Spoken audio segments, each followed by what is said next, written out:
ada 2 orang minta karunia kepada Tuhan. Ternyata di Tuhan tinggal 2 karunia. Satu karunia memberi, yang satu karunia menerima. Orang pertama cepat-cepat ambil karunia menerima. Tinggal karunia. Orang kedua agak berat-berat, dia ambil sudah karunia memberi.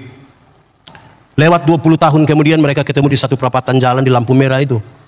Yang punya karunia memberi, sementara di atas mobil mewah, satu tanda ini orang sukses ini. Yang punya karunia menerima, sementara duduk minta-minta di pinggir jalan. Waktu mereka baku lihat begini, yang satu lah, waktu itu kan engkau dapat karunia memberi, kenapa sekarang engkau lebih sukses dari saya? Dia bilang begini, kawan, karena Tuhan tahu saya harus selalu memberi, maka kepada saya Tuhan berikan lebih. Engkau kan mau kasih orang, jadi saya kasih titip lebih ini, karena engkau tidak ada, engkau harus. Tapi kamu ini kan karunia menerima. Jadi di mana-mana tuh hanya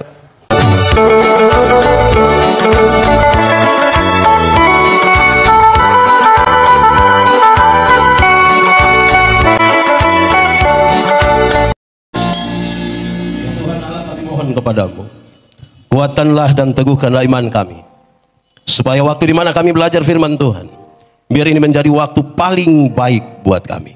Kami berdoa, Tuhan jauhkan semua penggoda pencobaan, baik di dalam kami maupun di sekitar kami.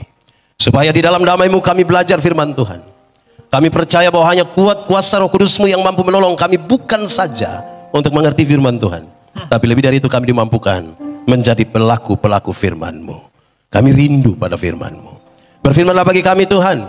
Di dalam nama Yesus firman yang hidup itu kami berdoa. Amin. Mari silakan duduk semuanya. Bapak Ibu Saudara-saudara, Shalom. Sukacita di ulang tahun 66 GKPU Halim Perdana Kusuma. Tema kita adalah Dia Kekuatanku, bersyukurlah. Pembacaannya terambil dari Habakuk pasal 3 ayat 17 sampai ayat yang ke-19. Habakuk pasal 3 ayat 17 sampai ayat yang ke-19. Sekalipun pohon ara tidak berbunga, pohon anggur tidak berbuah, hasil pohon zaitun mengecewakan. Sekalipun ladang-ladang tidak menghasilkan bahan makanan, kambing domba terhalau dari kurungan, dan tidak ada lembu sapi dalam kandang, namun aku akan bersorak-sorak di dalam Tuhan, beria-ria di dalam Allah yang menyelamatkan aku. Allah Tuhanku itu kekuatanku. Ia membuat kakiku seperti kaki rusa. Ia membiarkan aku berjejak di bukit-bukit. Demikian firman Tuhan. Berbahagia setiap orang yang mendengar firman, memelihara dan melakukan dalam hidup setiap hari. Shalom. Sekali lagi shalom. Mari kasih salam yang di samping kiri kanan, katakan selamat ulang tahun. Ulang tahun yang ke-66. Oke, boleh sedikit bergerak dari tempat kita.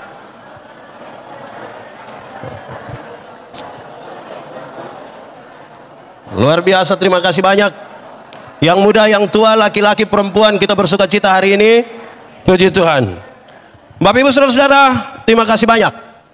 Saya mulai khotbah ini dan mengatakan, saudara-saudara, saya berkhotbah di banyak acara hari ulang tahun gereja, dan saya suka mulai mengatakan begini, kedewasaan itu ada 3. 1, dewasa biologis. Dewasa biologis itu, waktu itu kita punya berat badan hanya 37, sekarang 73. Itu dewasa biologis itu. Waktu itu kita pakai celana nomor 27 tidak ada masalah karena perut rata saja. Sekarang perut macam ada 3 begitu. Satu di sini, satu lagi, satu lagi. Itu dewasa biologis. Siapa saja bisa. Makan tidur, makan tidur, makan tidur, cocok, ya gemuk. Dan hari ini kita tidak merayakan itu. Hari ini kita tidak merayakan itu.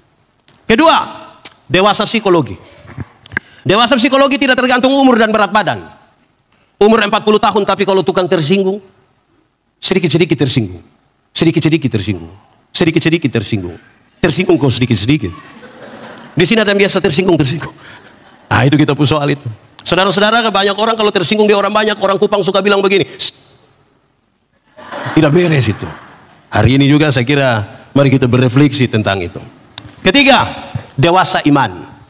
Dewasa iman tidak tergantung berapa lama kita melayani Tuhan. Dewasa iman tidak tergantung seberapa lama kita jadi orang percaya.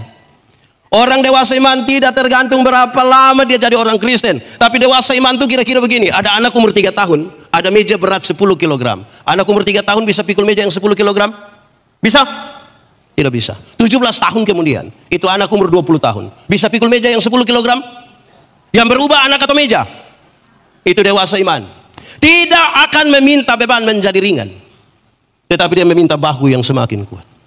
Orang dewasa iman tidak akan pernah merengek, menangis minta Tuhan kalau Tuhan berkenan kasih turun sedikit ini beban. Tidak, karena dia tahu kalau Tuhan izinkan ada masalah, Tuhan tahu seberapa kuatnya dia. Amin.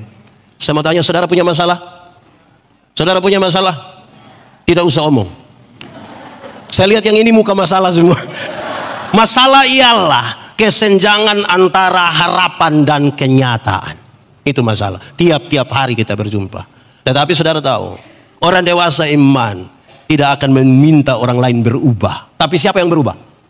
Diri sendiri yang berubah. Kadang-kadang kita terlalu sibuk meminta orang lain berubah, tapi kita tidak berubah. Kita lebih banyak pencitraan, saudara. Kita tidak berubah. Padahal kalau ada Tuhan di dalam kita, apalagi dalam perjalanan persekutuan 66 tahun, mestinya di tempat ini sungguh-sungguh nama Tuhan dipermuliakan. Amin. Saudara-saudara, pembacaan ini menarik. Ingin menggambarkan sesuatu yang baik sekali dalam doa ini. Tetapi saya mulai dulu, saudara. Mari kita lihat doa. Orang-orang percaya yang ada di GKPO ini biasa berdoa semua. Amin kah? Doa itu gampang atau susah? Doa penting atau tidak? Jadi karena doa gampang, doa itu penting, saudara menikmati kehidupan doamu dengan baik. Mulai bermasalah kan? Kadang-kadang doa yang gampang, doa yang penting itu tidak dinikmati oleh banyak orang. Bahkan untuk beberapa orang, doa itu beban. Anak-anak, remaja, kalau kita panggil, engkau berdoa di sini. Dia datang, dia doa cepat-cepat, pulang dia tanya di pun teman, tadi saya doa baik atau tidak? Dia susah dengan itu. Ada orang paling cerewet di sini, tapi kalau kita bilang sebentar Pak, tolong doa makan, ya sembarang saja. Di sini ada yang begitu. Ada juga. Laki-laki atau perempuan? Nah itu kita soal di situ. Saya mau bilang pada saudara malam hari ini di acara sukacita ini, doa itu relasi, doa bukan kata-kata. Kadang-kadang kita terlalu sibuk untuk cari kata-kata, lupa membangun relasi. Padahal doa itu relasi. Kalau saya dan Pak Ketua Umum, kami dua punya relasi, kami dua saling kenal. Saya jalan kaki, beliau naik motor, ketemu saya di jalan tanpa saya minta, dia berhenti tanpa saya minta. Hei pendeta, mau kemana? Naik, karena kami dua saling kenal, kami dua punya relasi. Amin. Bayangkan kalau saya dan beliau tidak ada relasi, kami dua tidak saling kenal. Beliau naik motor, saya jalan kaki, ketemu saya di jalan, berhenti juga, tapi dia tanya, ojek Pak? Doa itu relasi, bukan kata-kata. Amin. Dalam relasi yang baik itu permintaan kita, kata-kata kita ringan. Ada orang yang doa makan, doa tidur, doa baca Alkitab, dia punya kata-kata tidak berubah. Hanya itu saja. Seperti orang itu setia sekali. Di sini ada yang begitu? Ada juga. Ada ikut ibadah di sini. Pakai baju warna apa nih? Aduh itu jangan sampai di situ.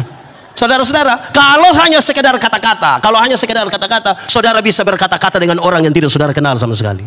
Pernahkah saudara ada satu waktu mau telepon begitu, tiba-tiba pas saudara bel ada yang bilang begini, nomor yang Anda tuju tidak dapat dihubungi. Pernah begitu? Suara perempuan atau laki-laki? Perempuan. Saudara kenal dia, dia kenal saudara, tapi bicarakan saudara dengan dia. Doa relasi. Dalam relasi yang baik itu kita bisa mengatakan sesuatu. Menurut saudara, saya kenal saya punya istri kok tidak? Kami ada relasi kok tidak? Nah, karena kami saling kenal, kami punya relasi. Waktu saya mau minta sesuatu dari istri, cara mintanya ringan. Non, bikin teh dong saya. Gelas kecil saja, gula sedikit. Papa takut sakit gula. Kan kita saling kenal. Bayangkan kalau mau minta teh di istri, saya minta, Mama, buatlah segelas teh. Jangan terlalu banyak gula ya. Papa takut sakit gula. Sebentar ibu tanya saya, kau sehat? Doa. Relasi. Dalam relasi itulah kita lihat sekarang apa yang disampaikan oleh Nabi Habakuk. Dalam sebuah situasi beragama dan berpolitik yang repot. Ini gambaran yang menarik sekali. Sekalipun pohon ara, sekalipun anggur, sekalipun pohon zaitun tidak menghasilkan apa-apa. Saudara tahu pohon ara yang dimaksudkan yang besar itu, yang akan dibuat manisan, yang akan setara dengan madu, tapi tidak menghasilkan apa-apa. Anggur yang sangat penting bagi mereka. Minyak zaitun untuk kepentingan minyak untuk kesehatan. Minyak untuk ibadah. Dan sekarang tidak ada apa. Sebuah keadaan yang bukan saja dipahami sebagai sebuah keadaan biasa. Tetapi mereka percaya kalau pohon-pohon ini tidak menghasilkan dengan baik. Bukan saja soal musim, bukan saja soal angin, bukan saja soal air. Tapi jangan-jangan Tuhan sementara marah kita ini. Jangan-jangan kita lagi sementara bermasalah di hadapan Tuhan. Jangan-jangan kita lagi tidak beres ini, sehingga tidak bisa menghasilkan apa-apa. Dia tambah, sekalipun ladang-ladang itu, tempat di mana gandum harus bertumbuh, sangat primer. Ketika tidak ada, ini bagaimana? Kambing domba terhalau semua. Sekalipun ini sapi, lembu sudah tidak ada lagi. Dia menggambarkan sebuah keadaan yang susah sekali karena kebutuhan makan minum saja tidak ada. Bukan sekedar itu. Dia ingin menggambarkan ada masalah pada kepemimpinan. Baik pemimpin-pemimpin gereja, baik pemimpin-pemimpin politik. Ini sementara memfokuskan segala sesuatu bagi kepentingan mereka sendiri. Mereka membiarkan ketidakadilan itu ada. Mereka membiarkan orang-orang susah itu ada. Mereka sementara memperkaya diri, membuat rumah yang megah. Mereka dihormati oleh banyak orang. Tetapi tanda-tanda kerajaan itu tidak ada di situ. Sebuah keadaan yang saya kira serius sekali. Tetapi apakah dia tuntas sampai pada mengeluh? Tidak. Tidak. Dia mau kasih tahu sesuatu yang paling puncak dari keadaan itu. Di keadaan di mana masalah-masalah itu ada. Sekalipun. Tapi dia tahu Tuhan itu kekuatan. Dari mana sekarang dia mau menggambarkan itu? Sebuah refleksi yang sederhana dia katakan. Dia itu yang menyelamatkan aku. Dia bicara hari ini? Tidak. Dia bicara tentang sesuatu di masa lampau. Orang-orang Israel sangat kuat dengan cerita tentang penyertaan Tuhan ketika mereka sangat lama di Mesir. Dan sekarang mereka keluar. Cerita itu diceritakan turun-temurun, bukan gampang, sulit sekali. Tapi dia kasih tahu, Tuhan menyelamatkan. Tuhan itu juru selamat. Saudara, kalau kita belajar dari perjalanan bangsa Israel, saudara, dijajah 430 tahun, bermental budak sekali. Sekarang mereka akan masuk tanah terjanji yang penuh dengan susu dan madu. Orang-orang bermental budak tidak bisa masuk tanah berkelimpahan susu dan madu. Nanti tambah masalah di sana. Mental mereka harus diubah. Mental mereka harus diubah. Mental budak itu harus diganti menjadi orang-orang bermental raja. Orang bermental budak berhadapan dengan kekayaan yang banyak, bisa habis, bisa hancur, bisa rusak, bahkan merusak diri dan keluarga. Mereka harus jadi orang-orang bermental raja. Orang-orang bermental budak, kalau kerja dan mandor jaga, serius sekali dia, semangat, kadang-kadang tambah makan puji. Tapi kalau mandor pulang, dia bikin pengucapan syukur. Orang bermental budak. Orang bermental budak itu tidak visioner. Untuk hari ini yang dia pikirkan. Tidak pernah berpikir tentang masa depan. Bagaimana dia akan masuk tanah terjanji? Saudara tahu bahwa dalam kisah itu, saya ingin mengatakan dua hal. Pertama, visi. Visinya ringan sekali. Susu madu, susu madu, susu madu. Terlalu ringan visi itu.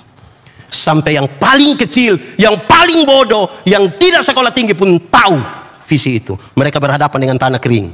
Mereka rubah menjadi taman Tuhan. Susu madu, visi. Tapi yang kedua, saudara lihat penyertaan Tuhan. Waktu lapar Tuhan kasih makan. Waktu haus Tuhan kasih minum. Waktu malam hari Tuhan jadi tiang api. Siang hari Tuhan jadi tiang. Alkitab mencatat dua hal yang lebih. Pakaian mereka tidak diganti. Berpuluh-puluh tahun pakaian tidak diganti, tidak robek. Coba kita punya tidak ganti 3 hari. Repot saudara. Apalagi kalau saudara tidak ganti dan masuk gereja. Repot kan?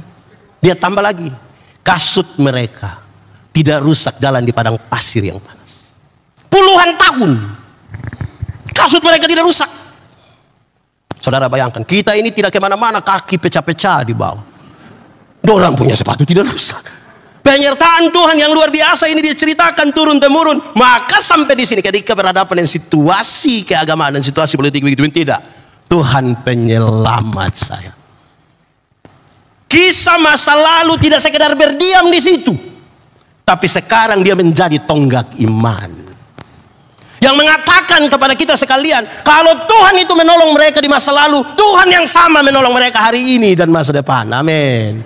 Kalau 66 tahun yang lalu ada 5 keluarga ditolong oleh Tuhan membangun sebuah persekutuan, masa Tuhan membiarkan kita yang sudah ribuan kakak hari ini?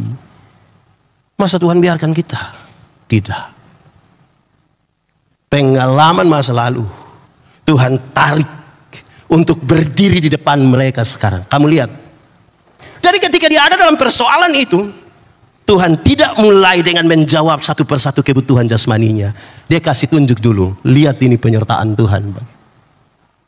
Kadang-kadang saudara, mata yang hanya tertuju kepada masalah tidak akan pernah melihat kemuliaan Tuhan. Mata yang hanya tertuju kepada masalah tidak akan diberikan kekuatan untuk maju lagi. Mata yang hanya melihat pada masalah, dia hanya mengeluh. Saudara, saya ketemu banyak sekali orang yang kalau ketemu pendeta dia hanya patah leher sedikit baru dia bilang, "Bapak, hidup ini terlalu susah." Engkau mati sudah kalau memang sudah terlalu susah. Mau hidup lagi buat apa kalau sudah terlalu susah? Amin. Disinilah saudara, dia bilang begini, "Tapi aku bersuka cita." Saya mau tanya saudara, sukacita dan senang itu beda atau sama? Sukacita dan senang beda atau sama? Sama atau beda? Beda atau sama? Beda. Senang itu berurusan dengan kepuasan yang kita terima. Sukacita berurusan dengan sikap kita terhadap keadaan. Menyangkut senang, Alkitab berkata, ingat, ada waktu untuk senang, tapi ada waktu untuk susah. Jadi kalau saudara sementara senang sekarang, ingat, sedikit lagi susah. Kalau saudara sementara susah sekarang, mungkin sedikit lagi sudah mati mungkin.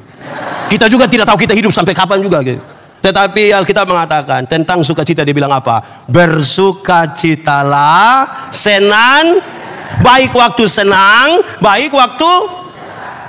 Kalau saudara berefleksi, banyak jemaat, banyak anak-anak Tuhan cari Tuhan hanya untuk senang, bukan untuk sukacita. Kenapa? Kalau senang yang saudara cari, dunia bisa memberikannya bagi saudara. Uang yang banyak membeli kesenangan, tapi tidak dengan sukacita. Kalau sukacita yang saudara cari hanya ditemukan di dalam siapa? Tuhan. Senang itu bagian dari sukacita, tapi senang itu bukan sukacita. Ulang.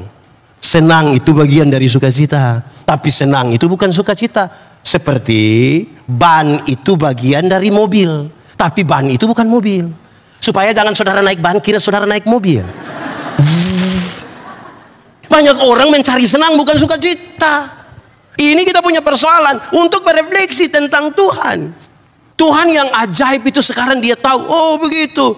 Bahkan Tuhan membuat saya seperti rusa yang melompat, mengikuti ini bukit-bukit. Apalagi yang kurang? Ada masalah. Tuhan tidak pernah menjanjikan lautan tenang. Amin. Bukan laut kalau tidak ada gelombang. Air yang tidak ada gelombang itu namanya apa?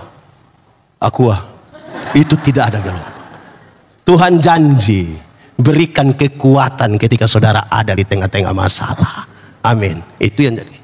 Saya bayangkan saudara-saudara, Paulus dengan yakin sekali mengatakan begini, apa yang dapat memisahkanku dari kasih-Mu Tuhan, sahabat. Saudara tahu lagu ini? Kalau tahu pulang baru menyanyi. Jangan. Dia menggambarkan penderitaan ringan yang kita alami tidak dibandingkan dengan kekekalan yang Tuhan kerjakan bagi kita. Coba saya periksa penderitaan Paulus yang katanya ringan itu. Ada banyak, tapi paling tidak saya sebutkan 3. 1, dia pernah terdampar di laut itu. Saya mau tanya saudara, terdampar di laut itu ringan? Supaya kalau ada yang bilang ringan, coba ikut saya ke laut. Saya lepas dia. Berarti tuh, Paulus itu pernah di penjara, ringan? Kalau ada yang bilang ringan, coba bikin kerusuhan. Dia langsung tahu. Paulus itu pernah merasakan cambuk. Sekali hukuman cambuk di sana, kira-kira 39 kali pukul. Di ujung cambuk ada gading yang kira-kira dia begini. Yang sekali ditaruh dia bisa bawa daging. Sakit, ringan. Tapi kenapa dia bilang ini ringan? Waktu dibandingkan dengan peristiwa penyelamatan itu, ini tidak ada arti apa-apa. Tidak ada arti. Amin. Refleksi yang paling gampang kita tanya ibu-ibu. Saya mau tanya ibu-ibu, boleh jawab jujur. Ibu-ibu, di sini tidak ada ibu-ibu. Ibu-ibu, melahirkan itu sakit atau tidak? Terlalu sakit. Baik melahirkan normal maupun abnormal, tetap sakit. Ya sesar itu abnormal lah. Saudara, waktu ibu sakit melahirkan, kami suami saja kan tidak bantu kan. Suami-suami paling di luar, terus dia taruh tangan di kepala, dia bilang Yesus, tapi tidak. Sudah bilang Yesus, terus dia bayangkan kira-kira ini anak muka seperti siapa ini. Paling-paling. Iya kan, sakit. Amin. Lanjut. Anak-anak ketika mereka baru lahir, mereka kan hanya bisa menangis. Kalau anak-anak menangis, orang tua membayangkan hanya ada dua persoalan. Basah atau lapar. Betul? Anak-anak punya waktu bangun, orang tua punya waktu tidur. Orang tua punya waktu bangun, anak-anak punya waktu. Banyak orang tua tidak tidur karena anak-anak. Jam 3 subuh juga orang tua masih sementara goyang-goyang. Pernah alami itu? Sudah sempoyongan karena tidak tidur sambil goyang-goyang. Seringkali ibu-ibu dipaksa lagi jadi penyanyi. Makanya lagu mereka seringkali tidak bisa dipertanggungjawabkan. Kalau tidak bobo digigit. Padahal justru kalau anak bobo itu baru nyamuk gigit. Kalau anak ada lari-lari, nyamuk mana gigit? Ya tidak ada. Tapi sudahlah kira-kira gitu. Sekarang saya tanya saudara, ibu-ibu ini kan latih anak-anak bicara, bapak-bapak kan latih anak-anak bicara satu-satu suku kata. Ma, pa. Ketika dia mulai remaja, mulai ada teman, dia suka bicara sama papa mama.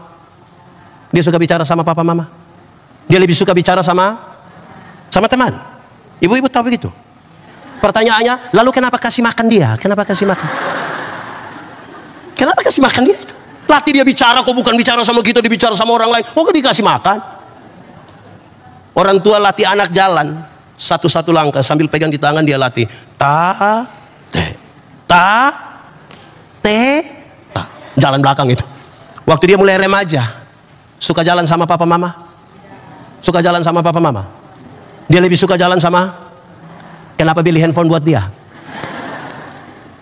Saudara lihat sesuatu yang sangat kuat di situ. Ini yang harus diceritakan bagaimana. Saudara bayangkan. Berbayarkah itu? Tidak. Saya kira saudara tahu ilustrasi ini. Ketika satu orang sudah sukses, dia pergi lihat ibunya yang sakit di rumah sakit. Rupa-rupanya waktu ibunya sakit, dia sibuk sekali pergi datang kantor lihat ibunya. Satu saat dia datang, dia bawa satu map. Dia bilang, ibu, nanti ibu baca sendiri di dalam map itu. Kalau ibu tidak tahu satu dua hal, boleh tanya ke saya. Ibunya coba buka, dia tulis, biaya pergi pulang urus ibu beberapa juta. Biaya makan untuk ibu berapa juta. Biaya ini itu berapa juta. Terus ibunya bilang begini, nak, karena anak mulai perhitungan sama ibu, maka ibu juga mau bikin perhitungan. Saya tulis beberapa hal dan kalau nanti nak rasa kurang mengerti boleh tanya. Dia tulis, tapi nanti pulang baru engkau baca. Dia tulis, mengandung engkau kurang lebih 9 bulan. Biaya gratis. Membesarkan engkau sampai umur 27 tahun waktu engkau menikah, biaya gratis. Waktu masa kecilmu susu yang begitu banyak, gratis. Dia tulis semua gratis dan dia bilang begini, sesaat lagi mungkin mama sudah tidak ada. Nanti rumah engkau boleh dapat. Harganya gratis. Dia baca-baca, dia jadi ingat dia punya mama. Macam kita toh, kalau biasa tidak ingat-ingat orang tua, pas susah baru ingat begitu. Apalagi orang tua sakit baru batuk, dia langsung tanya sertifikat. Itu gila kepintir. Ya, dia lari kembali ke rumah sakit. Waktu dia sampai di sana, perawat kasih tahu, ibu baru kira-kira 5 menit yang lalu meninggal. Dia sedikit kecewa, dia menangis, tapi kan sudah selesai. Kenapa saya pakai gambaran ini? Ini sebuah gambaran tentang kasih yang memungkinkan seseorang itu bisa kuat. Saya punya definisi sendiri, saudara boleh ikut. Kasih ialah, omong, kasih ialah kebaikan, tidak terpatahkan oleh apapun, tidak akan pernah berubah menjadi kebencian. Rujukannya jelas, karena begitu besar kasih Allah akan dunia ini. Apakah Tuhan Allah mengasihi dunia? Amin. Dunia mengasihi Tuhan Allah? Tidak. Lalu apakah karena dunia tidak mengasihi Tuhan Allah berhenti mengasihi dunia? Tidak. Saudara lihat. Apakah Tuhan Allah membenci dunia? Tidak terpatahkan. Itu yang membuat orang kuat. Apalagi yang kita bicara tentang Tuhan, kalau bukan kasih. Apalagi yang kita bicara tentang Tuhan kalau bukan kasih. Mari kita lihat selanjutnya, saudara. Waktu dia bicara tentang Tuhan dan keselamatan, yang pertama-tama dia taruh di situ adalah kalau dia harus menyelamatkan saya dan saudara, dia harus menebus saya dan saudara. Dia itu Tuhan. Dia bukan manusia. Karena tidak ada manusia bisa menebus manusia. Bagi semua orang yang mau kuat itu pertama-tama taruh dulu, dia Tuhan, dia bukan manusia. Kalau dia bukan manusia, dia tidak akan jadi juru selamat. Kalau dia bukan Tuhan, dia tidak akan jadi juru selamat. Karena dia Tuhan, itulah dia jadi juru selamat. Selanjutnya, mari kita lihat penerimaan kita kepada Dia yang kita sebut sebagai Tuhan itu. Ini sebuah refleksi yang bagus sekali dari teks ini. Ada banyak orang rindu menerima Dia sebagai juru selamat, tapi tidak mau menerima Dia sebagai Tuhan. Saya ulangi kalimat ini. Ada banyak orang mau menerima Dia sebagai juru selamat, tapi tidak mau menerima Dia sebagai Tuhan. Kenapa manusia menerima Dia sebagai juru selamat? Karena kita tahu kita pasti binasa. Dia mau menebus kita, ya terima. Tapi sekarang mau terima Dia sebagai Tuhan, banyak orang tidak mau. Kenapa? Kalau terima Dia sebagai Tuhan, harus tunduk kepada apa yang Dia mau. Ini jadi masalah, saudara. Waktu terima Dia sebagai Tuhan, harus tunduk kepada apa yang Dia mau. Ini yang repot. Diselamatkan mau, tunduk kepada yang Tuhan mau, tidak mau. Ini sekarang sudah. Bagaimana terima Tuhan? Saudara harus terima Dia dengan segenap hati, tetapi juga segenap akal budi. Saudara, saya ingin mengatakan kepada saudara, saudara harus terima Dia dalam kesadaran di sini juga. Di sini sudah betul segenap hati, segenap jiwa, tapi juga dengan segenap kesadaran ini. Saudara tidak bisa menerima Dia kalau tidak sadar. Bagaimana saudara pingsan terima Dia? Dalam kesadaran. Sekaligus belajar menjembatani dua hal ini. Kerepotan kita adalah menjembatani apa yang ada di sini sebagai kesadaran dan apa yang kita imani di sini untuk Tuhan. Saudara lihat. Ada banyak orang yang akalnya bagus sekali. Oh, itu orang punya cara berpikir mantap. Itu orang cara bicara mantap. Hatinya rusak. Betul? Di GKPO ada. Yang pikirannya brilian. Mantap. Rapat-rapat dia menyelesaikan persoalan dengan gampang. Hatinya rusak. Ada yang sebaliknya. Ada yang sebaliknya. Hatinya mantap. Ikut gereja. Jam doa beres. Hati mantap. Pikiran rusak. Di GKPO ada. Hati mantap tapi pikiran rusak. Nah, ini bagaimana kita terima Dia sebagai Tuhan dan Juru Selamat. Saudara tahu, sebenarnya ini bagian dari apa yang saya sebut dengan nama spiritualitas. Spiritualitas itu gerakan dari dalam ke luar, bukan dari luar ke dalam. Yang dari luar ke dalam itu pencitraan. Orang kalau spirit bagus tentang kebersihan misalnya, dia datang, lihat gereja kotor, dia langsung sapu, dia langsung pilih itu sampah, dia buang. Itu spirit mantap. Tetapi yang pencitraan, dia janji anak-anak, pas saya sapu, engkau bikin video. Bagikan di sektor. Itu pencitraan itu. Di sini ada yang pencitraan kuat. Nah, itu hati dan pikiran tidak nyambung itu. Saya waktu berbagi kisah soal ilmu berkhotbah, mereka tanya saya, "Hei pendeta, khotbah yang baik itu yang bagaimana?" Saya bilang, "Engkau punya maksud. Khotbah yang baik itu tulis atau tidak tulis, berapi-api atau berair-air." Saya bilang tidak. Khotbah yang baik bukan soal tulis atau tidak tulis, bukan soal berapi-api atau berair-air. Khotbah yang baik ialah bicara apa, lakukan itu. Jangan omong lain, buat. Ada orang yang lebih parah, pikir lain, omong lain, buat lain. Hasilnya kelainan. Saudara, kalau ketemu orang kelainan itu kan tidak sinkron semua. Pikiran lain. Nah, repotnya kalau dia ada di GKPO. Dia bikin rusak ini gereja. Jadi bagaimana sekarang kita akan bertumbuh? Tadi dari soal iman kita, saudara. Saudara, definisi tentang iman ini menarik. Definisi iman ini menarik.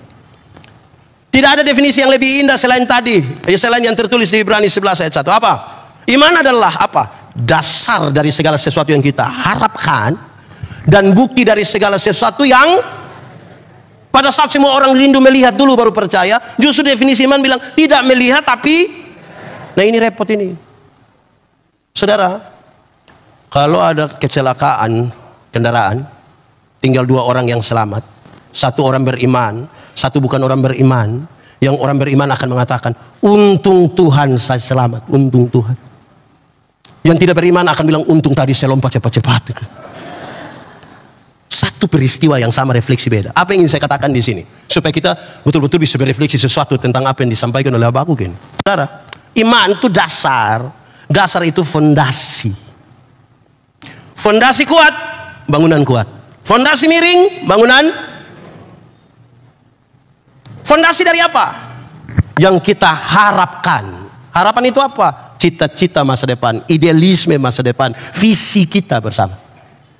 Saudara mau jadi orang tersukses silakan, mau jadi orang paling kaya silakan, mau jadi orang paling cantik silakan. Tapi saudara bangun dia di atas dasar apa? Itu pergumulan kita. Karena orang yang tidak beriman sekalipun rindu jadi sukses, rindu jadi kaya, rindu jadi yang paling cantik. Yang membedakan kita adalah kita sementara bangun di atas dasar apa? Bukti. Bukti dari apa? Yang tidak kita lihat. Ini penjelasan yang menarik.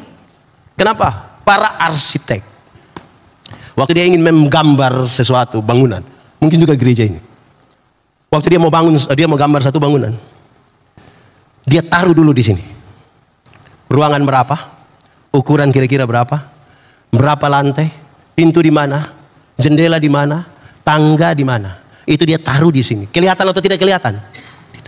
Dari yang tidak kelihatan, dia gambar di atas kertas. Mulai kelihatan, mulai kelihatan. Setelah dia gambar di atas kertas, baru orang mulai bekerja. Waktu bangunan itu jadi, bangunan itu sudah mewah, banyak orang kagum dengan itu bangunan, foto-foto lagi di depan. Saya mau tanya, yang kagum, yang foto-foto di depan bangunan itu, tahu kekuatan dari itu gedung? Tahu? Siapa yang paling tahu kekuatan gedung itu? Yang gambar dan tukang yang mengerjakan. Dari sesuatu yang tidak dilihat kepada sesuatu yang bisa dilihat. Paham itu dulu baru kita bilang, Tuhan engkau kekuatan.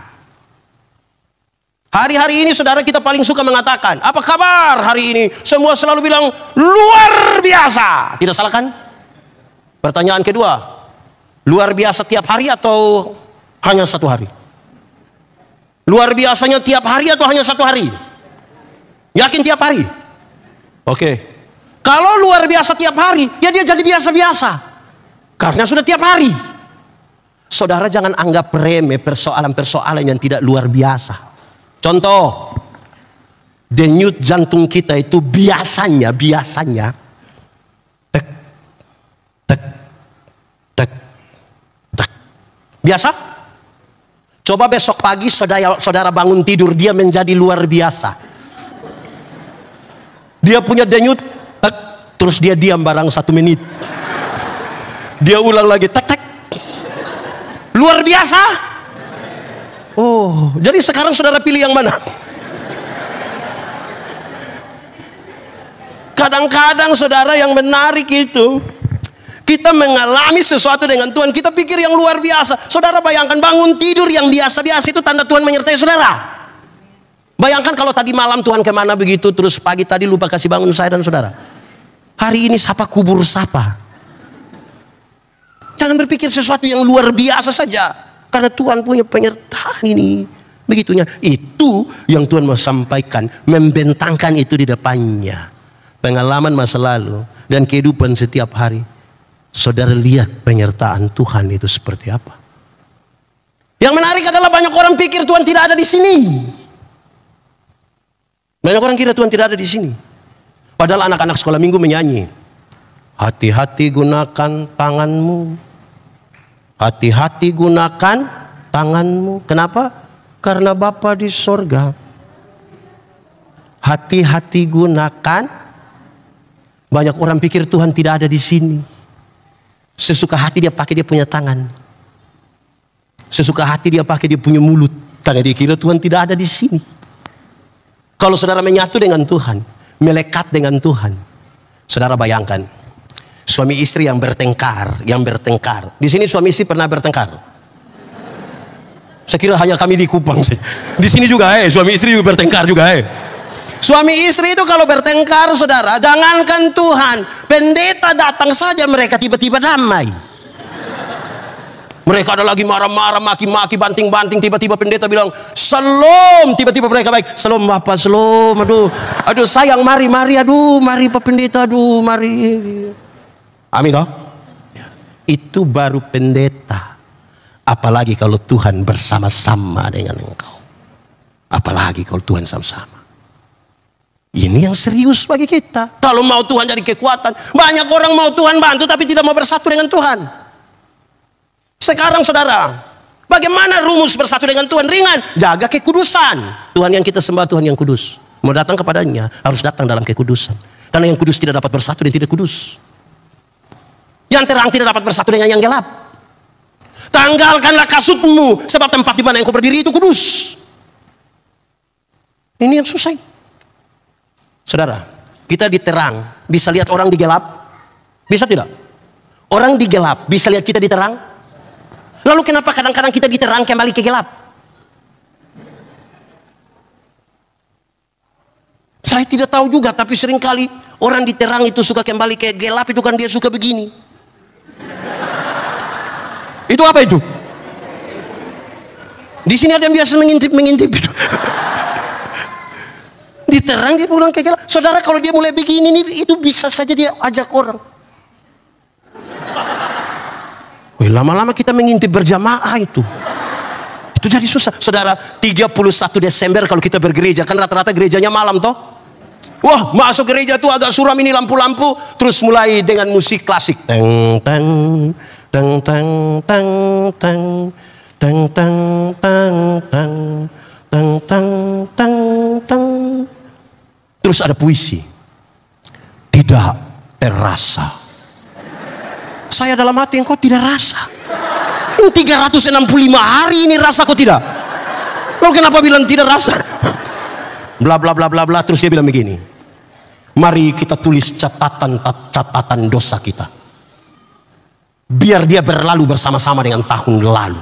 Tahun lama berangkat bersama-sama dengan hidup lama. Tahun baru, hidup baru, semangat baru. Ini 31 Desember ini.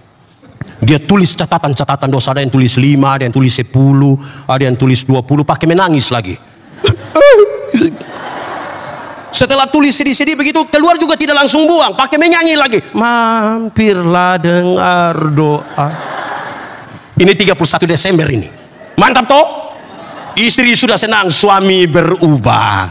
31 Desember. Masuk minggu kedua bulan Februari, dia gila ulang. Lebih parah dari tahun lalu. Lalu bagaimana kita bilang Tuhan kekuatan? Saudara, saya ingin sampaikan pada saudara, pengakuan kita dari mulut bisa mengatakan Tuhan kekuatan. Hati kita belum tentu. Bagaimana saya menggambarkannya, saudara? Saudara, sebagai pendeta ini kami jalan orang telepon. Pendeta, singgah dulu di rumah sakit. Siapa sakit? Suami kah, istri kah, anak-anak kah? Oke. Pas kami pergi mereka bilang, diam-diam, pendeta berdoa dulu. Pas kami doa habis, dia bilang begini, Bapak, ini obat. Saya bilang, kalau itu obat, kenapa suruh saya berdoa? Kalau memang itu obat menyelesaikan perkara, suruh saya berdoa supaya kenapa? Mulut kita mengatakan tentang Tuhan, pengakuan kita tidak. Lalu saudara berharap Tuhan jadi kekuatan. Saya lahir besar di NTT. Nanti Tuhan tolong. Salah sedikit nanti Tuhan tampar nanti. Saya lahir besar di NTT. Kalau saya cerita tentang NTT, saudara percaya tidak? Saya lahir besar di NTT, saya cerita, saudara percaya atau tidak? Kalau saya lahir besar di NTT, saya lebih banyak cerita tentang Bogor, saudara percaya atau tidak? Kenapa saudara tidak percaya? Apa yang saya katakan? Mulut kita bisa berkata tentang Tuhan. Oh, Tuhan luar biasa. Mantap ini. Ini kan ada di sini. Tapi malam-malam dia jalan, lihat pohon besar satu goyang-goyang sedikit. Dia bilang, itu Pak. Keras. Apa yang keras?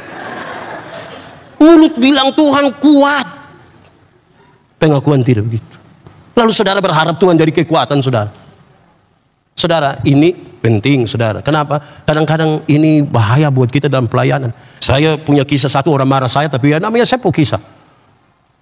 Ada pendeta pergi di acara begitu, terus ada janda miskin satu duduk di samping. Bapak, ini tanggal 14, Bapak bisa pimpin ibadah di rumah. Pak pendeta bilang, aduh saya sibuk, nanti penatua saja yang pergi. Tidak apa-apa. Tidak apa-apa, tidak apa-apa Bapak, tidak apa-apa. Mereka ambil makan, duduk sama-sama, basa-basi. Pak pendeta tanya, Ibu, ada acara apa bikin ibadah di rumah? Terus janda ini bilang begini, tidak, saya punya anak yang pertama itu, dia baru saja dilantik jadi komisaris bank. Dia ada mau ibadah sambil titip berkat sedikit. Terus itu pendeta bilang, sabar-sabar, tanggal berapa Ibu? Tanggal berapa? Terus ibu bilang tanggal 14. Dia bilang, saya pikir tadi tanggal 4. Kalau tanggal 4 saya sibuk, 14 bisa. Ini kita jadi repot. Akhirnya pelayanan kita bisa kita pilih-pilih. Kalau orang kaya, kita datang Bapak, kita doa Bapak. Ya buat keluarga Pak, buat anak-anak, kesehatan. Lama-lama dia tidak ngomong, kita yang ngomong kembali. Kalau kita sembahyang kasih orang miskin, kita beri Bapak tutup mata, kita berdoa. Kalau mati juga Tuhan berkenanlah. Saudara lihat ya. Jadi kalau kita tidak menempatkan Tuhan seperti apa yang seharusnya, kadang-kadang bukan Tuhan pakai kita, kita pakai kembali Tuhan itu. Itu jadi soal buat kita. Saudara, dalam konteks tadi dia mau kasih tahu, hidup ini butuh proses. Ada masalah, tapi cepat-cepatlah berproses bersama Tuhan. Dia tidak akan ganti cepat-cepat. Tapi proses itu penting. Iblis bilang, Yesus, kalau engkau anak Allah, rubah batu itu jadi roti supaya engkau makan. Tuhan Yesus lapar ini. Puasa 40 hari 40 malam. Dia rubah atau tidak? Dia bisa rubah atau tidak? Lalu kenapa dia tidak rubah? Pertama, memang dia tidak mau ikut perintah iblis. Tapi dia mau yang kedua kita berproses. Masa mau bikin roti saja pakai mujizat. Kalau buat roti pakai mujizat itu tiap hari di toko bakery itu mujizat terus itu. Kita ini kadang-kadang tidak mau berproses tapi mau berubah. Tidak bisa. Saudara, dulu ada satu binatang namanya ayam. Sekarang juga ada ya ayam. Ayam itu kita hanya bisa bedakan dia atas dua, ayam jantan dan ayam betina. Tapi tiba-tiba muncul ayam potong. Akhirnya ayam yang tadinya hanya ayam menjadi ayam kampung. Karena sudah ada ayam potong. Ini bikin kita pusing. Apakah ini ayam potong yang di kampung atau ayam kampung yang dipotong? Kita tambah pusing. Tapi apa maksudnya saudara? Ayam kampung itu kita piara 1 tahun, masih kecil. Tapi dagingnya enak kok tidak? Kalau dijual mahal kok tidak? Kalau betina bertelur kok tidak? Karena dia mengerti proses. Bukan seperti ayam potong itu. Kita baru pelihara 1 bulan dia punya mata sudah besar begini. Itu kalau lihat pakai kaca pembesar, kalau lihat lampunya. Tapi ini ayam, ibu-ibu pulang dari pasar ikat salah di motor, kaki patah. Orang gas-gas motor di samping kandang, besok itu ayam mati. Tidak mau berproses. Lalu kalau kita tidak mau berproses bersama dengan Tuhan, kita bisa mengenal apa dari kekuatan Tuhan? Itu soal kita itu. Berproses dulu, baru lihat di mana Tuhan memberikan. Kadang-kadang saudara, waktu kita doa minta kesabaran, Tuhan ada kasih kita kesabaran? Tidak, dia izinkan masalah supaya kita melatih kesabaran. Amin. Tuhan tolong buat saya sabar terhadap teman majelis karena ini satu menjengkelkan sekali. Tuhan langsung kasih kita kesabaran. Tidak. Dia izinkan orang yang menjengkelkan itu duduk di samping kita. Terus garuk-garuk kita lah begini. Proses kan. Terakhir, setelah paham tentang kekuatan Tuhan dan bagaimana kita berjalan bersama, dia lanjut. Bersyukurlah. Bersyukur itu cara terbaik menikmati hidup. Orang yang tidak tahu bersyukur itu tidak akan menikmati hidup. Hati manusia lebih luas dari dunia ini. Artinya, semua materi di dunia isi di hati manusia tetap masih kurang karena manusia selalu tidak puas. Yang bisa menutupi itu adalah apa? Bersyukur. Saudara jalan kaki, saudara berdoa, Tuhan, yo, kasih saya sepeda satu. Tuhan kasih sepeda satu, dia naik 2-3 bulan dia berdoa, Tuhan, naik sepeda memang enak. Tapi tanjakan yang di situ Tuhan, itu betis dengan paha sulit dibedakan. Tuhan. Lalu engkau punya mau? Kalau boleh kasih saya motor satu. Tuhan kasih motor satu. Naik 5-6 bulan dia berdoa ulang, Tuhan, naik motor memang enak, tapi istri saya berat 80. Anak 3 orang baru montok-montok semua. Setiap kali motor bunyi, 4 mau naik Tuhan. Motor bawa masalah baru dalam kami punya rumah. Engkau punya mau? Kalau boleh mobil satu Tuhan. Tuhan kasih mobil satu, naik 1 tahun dia berdoa, Tuhan, naik mobil memang enak. Ibu juga naik, dia duduk di paling depan. Tapi anak perempuan yang pertama sudah kawin dengan orang Palembang Tuhan. Masa mau ke Palembang pakai mobil? Engkau punya mau? Kalau boleh kapal laut satu Tuhan. Tuhan kasih kapal laut satu, dia pergi ke Palembang, dia cucu lihat mantu, pulang dia doa, Tuhan, memang naik kapal laut sampai di sana Tuhan, tapi buang waktu, buang waktu. Engkau punya mau? Helikopter satu Tuhan. Tidak salah juga minta kepada Tuhan kan? Tidak salah kan minta kepada Tuhan toh? Tapi saudara lihat, mata yang hanya tertuju kepada berkat dan bukan kepada sumber berkat tidak akan pernah mensyukuri apa-apa dalam hidup. Bersyukurlah itu kalau mata kita hanya tertuju kepada sumber berkat. Banyak orang, saudara tahu dalam sebuah persekutuan, Tuhan ajar kita, kamu bermurah hati sedikit. Ini orang ini baik dengan semua orang. Dalam jemaat dia tidak ada masalah, siapapun tidak ada masalah. Sangat baik, rajin gereja, sudah baik itu. Tapi dia terlalu sekikir. Sekikir pakai bahasa di Jakarta apa? Sekikir sudah, sekikir itu. Pelit itu. Di sini ada yang pelit-pelit itu. Ada juga. Ada di rajin gereja. Jadi kita kurang bermurah hati. Kita tidak bermurah hati di situ karena pelit sekali. Saudara, ada satu waktu ada 2 orang minta karunia kepada Tuhan. Ternyata di Tuhan tinggal 2 karunia. Satu karunia memberi, yang satu karunia menerima. Orang pertama cepat-cepat ambil karunia menerima. Tinggal karunia. Orang kedua agak berat-berat, dia ambil sudah karunia memberi. Lewat 20 tahun kemudian mereka ketemu di satu perapatan jalan di lampu merah itu. Yang punya karunia memberi, sementara di atas mobil mewah, satu tanda ini orang sukses ini. Yang punya karunia menerima, sementara duduk minta-minta di pinggir jalan.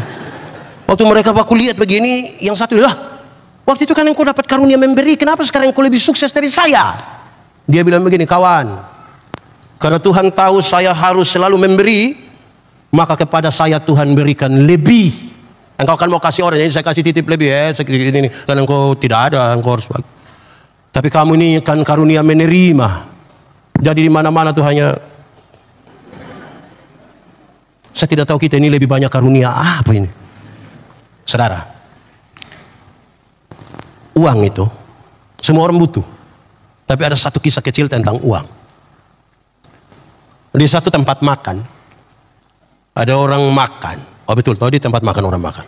Kalau di tempat makan orang tidur itu bukan tempat makan. Ada juga pengamen di situ. Sementara orang makan, pengamen ini datang menyanyi seadanya. Ku ingin saat ini engkau. Lagu belum selesai dia angkat dia punya tempat uang tuh. Ya dikasih uang berapa? 500, 1000, 2000. Ini terakhir saya sudah habis. Di tempat makan yang kedua ada juga makan. Ada juga pengamen. Tapi pengamen yang satu ini datang dari satu meja ke satu meja. Dia bilang, boleh saya menyanyi? Ya. Mau saya nyanyikan lagu apa? Setelah dikasih tahu, Dia menyanyi dengan baik. Sampai selesai dia tanya, bagaimana? Oke, dia kasih keluar tempat uang. Terus dikasih 5.000, 10.000, 20.000. Di tempat makan yang berikut, ada orang makan, ada juga orang menyanyi. Tapi PKM yang satu ini, dia tidak mau ganggu siapa-siapa. Dia duduk di pojok ruangan. Bawa satu pengeras suara kecil, tidak bermaksud mengganggu siapa-siapa, dia menyanyi di situ. Di sampingnya ada banner. Di bawah banner itu ada kepingan-kepingan CD. Di banner itu tertulis, hasil penjualan dari kepingan-kepingan CD ini 20%-nya akan dipakai untuk membantu satu tempat di kampung ini untuk pendidikan. Habis makan, ada yang datang tanya berapa? 50.000. Ada yang ambil 2, ada yang minta nomor rekening dan seterusnya. Sama-sama menyanyi, sama-sama di tempat makan. Kenapa beda dapat uang? Di tempat makan yang pertama, kenapa dia dapat uang kecil? Karena matanya hanya tertuju kepada uang. Dapat, tapi receh. Receh. Di tempat makan yang kedua, kalau di tempat makan yang pertama dia punya ukuran-ukuran itu hanya uang, pertemanan hanya uang, kebersamaan hanya uang, semuanya uang. Tempat makan yang kedua dia dapat lebih, 5.000, 10.000, 20.000. Kenapa? Karena dia tidak sekedar memandang uang dengan mata saja. Dia sekaligus memandang uang dengan pikiran. Mengeksplor semua yang dia taruh di sini. Dia berlatih secara baik. Dia dapat lebih. Di tempat makan yang ketiga, kenapa dia dapat lebih banyak? 50, 100 dan lebih. Karena dia tidak sekedar memandang uang dengan mata, dengan otak saja. Tetapi sekaligus dia memandang uang dengan apa? Hati. Dia mendapat lebih dari itu.